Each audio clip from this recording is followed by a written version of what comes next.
Ariel, bonjour. Oui, bonjour. Alors vous êtes chef? Chef de quoi? Alors je suis la chef du bureau des actions d'animation. Oui. C'est-à-dire que j'organise toutes les activités culturelles et de loisirs pour les Parisiens retraités. Alors, On va rappeler qu'on est sur le stand de la ville de Paris déjà. On est sur le stand de la ville de Paris. Donc nous proposons des activités culturelles et de loisirs pour les Parisiens, je dis bien, pour les Parisiens. Donc les personnes qui habitent Paris, dans Paris intramuros. Alors s'occupe-t-on des seniors à Paris? Alors, correctement? À Paris, donc la mairie de Paris s'occupe beaucoup des seniors. D'ailleurs, tout le monde nous envie. Tous les gens d'ailleurs qui sont allés sur le stand depuis jeudi nous disent que c'est dommage, je ne peux malheureusement pas bénéficier de toutes les activités des Parisiens. Donc en effet, la ville de Paris organise un très grand nombre d'activités, aussi bien culturelles, sportives, ludiques. Alors on organise, il y a tout d'abord l'activité culturelle qui est, je pense, la plus appréciée. C'est l'Université permanente de Paris que nous avons créée en 1999.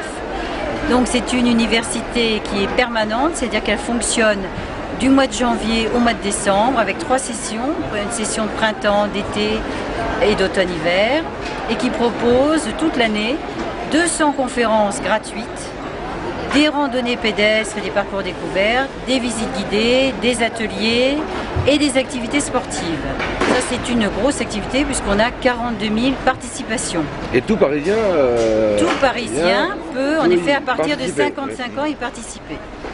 Et puis, nous avons aussi des clubs. 55 ans, c'est jeune, non? 55 ans, c'est très jeune, mais quand on dit personnes âgées ou seniors, en fait, c'est une notion extrêmement vague puisqu'on a des seniors de 55, de 60, 65, 70, 80, 85, 90 et bien après.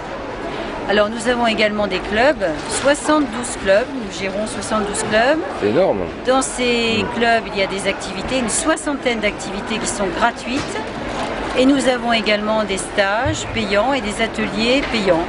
Alors ce qui est le plus demandé actuellement, c'est l'informatique et le sport. Alors le sport, nous travaillons avec la direction de la jeunesse et des sports de la ville de Paris, notamment dans le cadre du dispositif de la carte Senior Plus qui permet de faire des activités gratuites qui sont la marche nordique, la gym, l'aquagym, le tennis et le taekwondo gratuitement.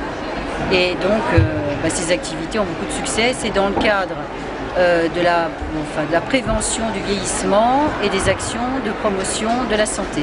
Alors quand vous parlez payant, c'est de l'ordre de quel prix? Alors là, les activités sportives sont gratuites.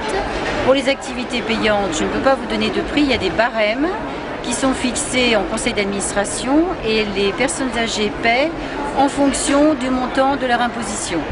Mais comme nous sommes centre d'action sociale, nous donnons la priorité aux gens qui ont des plus faibles ressources et qui paient donc très peu, et c'est la ville qui subventionne. Alors, vous avez parlé des activités culturelles et sportives. Oui, alors autre activité culturelle, on achète également des places de spectacle dans tous les théâtres parisiens et ces places de spectacle sont distribuées gratuitement aux Parisiens âgés. Et nous avons également des sorties intergénérationnelles qui permettent de faire sortir les personnes âgées avec leurs enfants, leurs petits-enfants.